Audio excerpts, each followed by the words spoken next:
Osteopathy and craniosacral therapy for babies. Now, what if a baby comes in for treatment and actually after the treatment they're worse than when they were before they came in? Now, this is very unusual, but occasionally it can happen, and so we need to dig into why that is. Now, osteopathy, craniosacral therapy, very gentle way of treating babies. So babies on the whole love it, absolutely love it. So if they don't, if afterwards they're a little bit grizzly, they're a little bit upset, maybe they're not sleeping as well, we really need to know why that's happening. And for parents, you need to ring the practitioner and say, hey, this is what's going on with baby. Now, practitioners, when you get that phone call, you need to take that in the spirit of that's great. You need to know that information because it's going to help you do a better job for baby. So let's dig into this and let's look at the reason why baby might be worse after treatment. It's going to be more general to start with, so for parents and for practitioners, and then we're going to get into the real nitty-gritty of what can happen during treatment to cause these things to happen so that it can be more of a tutorial for practitioners as we develop into this video. So as a parent, if you feel your baby is not doing as well after the treatment, then let's look at this. There's only three things that kind of happen. Number one is that treatment has upset them in some way. Maybe they're now not sleeping as well. Maybe they're a little bit grizzly.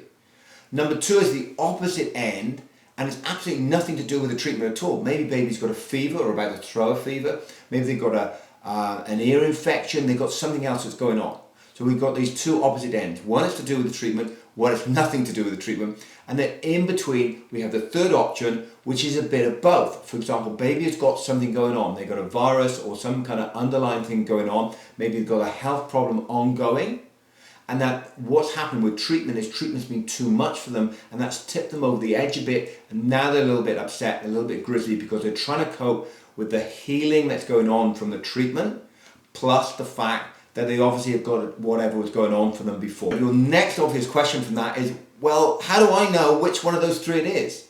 And it's for the practitioner then to say, well, okay, has this happened and that happened? And so from that information, the practitioner says, hey, this is what I think is going on. Practitioners, let's talk about all of these different things. What are the things that you're going to look for if mum or dad rings you up and say, hey, baby's worse? And the first thing that I want to say is about timing.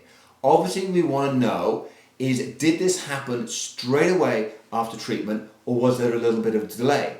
Now, what I would say also in that first 24 hours after a treatment, those symptoms are often not as important as what goes on after that 24-hour period, with the exception of, really obvious thing, baby's got a rash, baby's got a high fever, baby's got something to indicate that they've got meningitis, they've got a febrile convulsion, they've got a red flag, and boom, off they need to go to the doctor, to the hospital. But that's kind of pretty obvious. You talk to the parents, they're describing that, and you're like, okay, yeah, off you go. We're talking more in those first 24 hours, we put that aside, those symptoms of like grizzliness, baby's a little bit unhappy with their sleeping, they're a little bit unsettled. Now in that first 24-hour period, we don't want that to happen, but occasionally it can happen. And sometimes it's actually a good thing. Parents, it's good for you to hear this. Sometimes what's happening is baby is making a good response to the treatment and they're just working that through. And over that 24-hour period, it starts to work through, and then the day after, it's like, wow, that's great. Baby's now doing a lot better. Now, I must emphasize, when you treat baby with craniosacral therapy, cranial treatment, osteopathy, on the whole, baby love it, and often they'll fall into a lovely sleep afterwards, and mum will say to you, wow, they slept for 5 hours straight, they've never done that. So if baby is a little bit unsettled, often that can mean that there's something else going on. If it drops over after that 24-hour period drops off, it tells the practitioner, okay, maybe we're on that boundary there of overcooking the treatment, doing too much for baby. Baby's maybe a little bit sensitive in the area where we treat it, and we need to back off a little bit. Now, if the symptoms continue after the 24 hours and baby is still unsettled, well, that's telling you one of two things. Either they got something going on, they're sick and they're going to come down with something, or treatment got a little bit overcooked. There was too much treatment for baby to handle for that moment, or they've got something going on whereby we need to be more sensitive with our treatment and balance it out more. And what I'll mean by that is that you may, as a practitioner, have worked on a particular area of the body, got really good change, but you then didn't go and work on the other areas of the body to allow that change to move through seamlessly without causing baby a little bit of discomfort.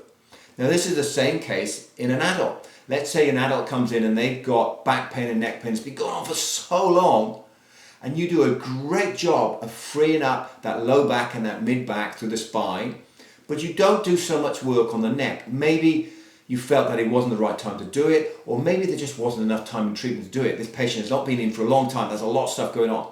Now what's going to happen is that neck is going to probably be sore for that patient. And even though their low back and their spine is doing great, they're like, oh my God, my neck's killing me. Because you're asking the neck to do more work and the neck isn't capable of doing that. So we haven't balanced out that treatment as well as we should. Now in a baby, it's a little bit more subtle. It's not something that's going on for years because they're very young.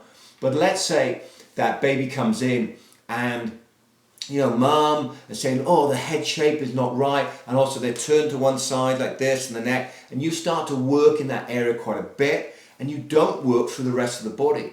You're going to find that all of that area down through the whole rest of the body is being asked to do more work, because now baby's neck can turn a bit more, and they're trying to get more movement. And so if you get more movement here, it's going to ask more of the ribs down through the arm, all of this kind of area through here. Now, as an aside, I would also say that often when baby's got this hot, they've got something going on with their neck or their head shape, it's the whole body that matters. It's the whole body that's maybe in utero has got into a turn or a twist. Something that's happened to the birth canal that's affected the whole body. But we see it much more here, because when mum is trying to feed baby on breast, maybe they'll feed on one side and not the other, because they can turn their neck, but not the other way. And so we notice the neck a lot more. However, you're probably going to get a lot further if you free things up through the body here, and I've talked about that more in this video here, which you can watch, and then move on and work on the neck and the head. The head is particularly sensitive. If there are issues around the head in terms of birth trauma, head shape, then if you go in there in the first treatment and treat just in that area, you're likely to irritate baby. You're not likely to do anything wrong at all in terms of damage baby at all. Don't worry about that. But you're likely to get a little bit of reaction where baby's a little bit upset and working things through that first day. They're grizzly and they may be upset in terms of sleep and not working as well. So you've got to be careful about the way you do things and the order that you do things when you treat baby. So that brings us on to our second point of treatment. Our first point was timing. When did it happen? How long did it last? And that gives you a little bit of an indication of what's going on with baby. The second one is treatment. Now, how was baby during treatment? Were they happy? They sleep through the whole thing. They were a happy baby. They didn't, get irritated by anything you did. Well, if that happened, and then afterwards baby is upset and not sleeping as well, well, that's a little bit of a mismatch there. And it's like, okay. Now that would make me think more that baby's got something else going on, because what usually happens if you've overcooked treatment a little bit, or baby doesn't respond that well to treatment, you'll see that during the treatment. Baby will squirm a little bit, maybe they'll cry out, maybe they'll move their head and they don't like you touching their head, especially if they're a little bit older, 6 months on, they may try and pull your hands away, move the hands away from your head. Now that's something that they do quite often at that age anyway, but if you insist and hold them there and get your hands on, baby can get quite worked up. So what happens during that treatment gives you a good indication of what's happening afterwards. So that's that second point. First one, timing. Second one, treatment. And the third one I would describe as matching. So you want to match what mum and dad are telling you is happening after the treatment, 24 hours and so on the next week, with what was happening during the treatment and before, as in what is happening with baby, the landscape, so to speak. So if you've got a baby that comes in, has got a lot of reflux, got a lot of colic, they had a really difficult birth, all these sort of things, and they're upset afterwards, well, you've got to dig into that and try to work out, are they more upset than they were before, or is it a case of mum and dad just kind of focusing on one thing? And that's not that mum and dad are not making stuff up, but mum and dad are just in this overwhelm with this baby that's really struggling.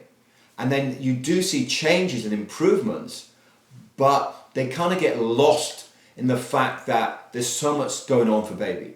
And in particular, if we think about growth stages where baby's going through a certain growth spurt, then it adds to the challenge of what's going on. So it might not so be what you've done in treatment, it might be what else is going on. And we need to match that to the kind of general environment of what's happening with baby. Now, one thing to add to that is that some babies, their nervous system is just kind of like, oh, they're just almost fried. It's so high and they're in so much kind of distress about what's going on in the world and so much high alert that what can happen is you treat them, and the treatment is you're focusing on the treatment in terms of trying to get things moving, maybe the neck moving that more, maybe getting the hips moving more, maybe trying to focus on something like that. Whereas actually you need to step back and say, okay, we've got all that stuff going on, but baby is not able to accept all that. And there's another video talked about this here, so you can watch that video and give you an idea of what's happening there. But essentially what's happening is you need to back off and you need to be treating much more kind of nervous system, shock in the system, fear in the system, first breath, these general concepts that we want to handle and deal with before we go on to the specifics of the neck isn't moving one way or the head shape isn't right or we've got some other specific mechanical problem. But if you go in there and try and get that sorted, then what's happening is baby doesn't have enough resource to deal with that. An example I'll give you of that, kind of an analogy, is let's say a child is struggling in school and they're struggling with, I don't know, spelling. And so let's give them extra spelling lessons. Yeah, now on some children that will work, yeah, but on a lot of children it won't, because it's not the spelling that's the issue.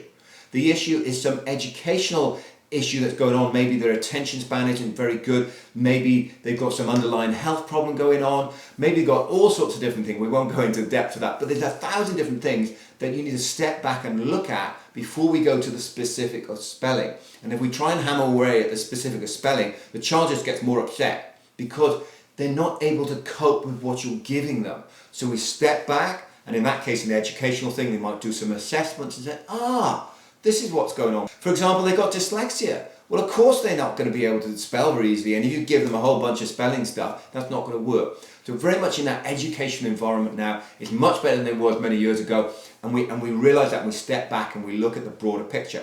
And that's what happens sometimes with baby. You need to step back, look at the broader picture, from the birth history, from the state of what baby is. You know, they come in and they're not one that sleeps easily. The history tells you that, but they're very agitated. They look fearful. You try and put your hands on and they're like, they don't like that. So that's a case of stepping back and taking this broader, think of that educational thing, that broader stroke approach to what's going on there. And that will get you a lot further. If you don't, and you go for that mechanical kind of let's get in there and let's get the spelling sorted and give them spelling lessons, if you take that approach, then yes, baby can get a little bit more irritated, their nervous system can get wound up, and it wouldn't be surprising for mum or dad to ring you and say, well, actually, I feel baby's, a little bit more upset after treatment than they were before. So that's that landscape. So we've got three. We've got timing, we've got treatment, and we've got matching what mum and dad are telling you to the landscape of what's going on for that baby. These kind of things are actually quite rare. Parents, if you take your baby to a craniosacral therapist or osteopath, they're going to be very gentle. You can see from the footage here, very, very, very gentle in terms of the treatment. But sometimes baby is a little bit more grizzly afterwards than before. So the 4 key takeaways. Number 1, parents, contact the practitioner. Number 2, first 24 hours are not as important as the time after that, providing it's not a red flag. And I'll talk about red flag in a second. So that first 24 hours, maybe baby's just working that through a little bit grizzly, a little bit, and then woof, they come good. Third takeaway is if the symptoms and what's going on for baby doesn't match the environment, doesn't match the landscape of what's going on for baby before, then that is a red flag. By red flag, it means you need to investigate whether baby needs to go to a doctor or to hospital. So match what's happening to what was happening before. That's for the parents, but also the practitioner. If the parent rings you up and tells you these things, you think, that's a bit odd, then don't be afraid, bring that baby in straight in. I'll look at them now. I'll fit them in at lunchtime and look, and they're just around the corner. Or if they're a long way away, no, that baby needs to go to the doctor. Don't be afraid to do that. Doesn't matter if you look silly when they take them to the doctor and say, there's nothing wrong with them. I'd rather that happen than you miss something. And the final take home is learn, learn, learn. So if a parent rings you up, don't be on the defensive and think you've done something wrong. You haven't done anything wrong. We talked about these things where you might have this opportunity now to save baby's life if something weird is going on. But B, you're there to reassure the parents, okay, that's fine. That sounds like baby's just working something through. Let me know how that is this afternoon. If you want to come in later today, if baby has improved, do that. Your communication skills, your ability to support parent is hugely important. But the other aspect about learning is you say, all right, get baby in, let's have a look. Because you may feel that you have overcooked it a little bit. You've just been too keen to help. You're so super keen to help that you've treated baby too much. You need to balance things out and get that right balance from the amount of treatment. And as I said before, also maybe not diving in and treating specifics. For certain babies, you need to back off and do that more broader stroke approach. So I hope that's of use to you. There's plenty more material on treating babies here in the playlist. Or if you want a really deep dive, want to learn this subject in depth and get to treat babies better, then check out the many Kindred Academy courses, 7 courses in total on treating babies, a really full and comprehensive syllabus for you to learn from.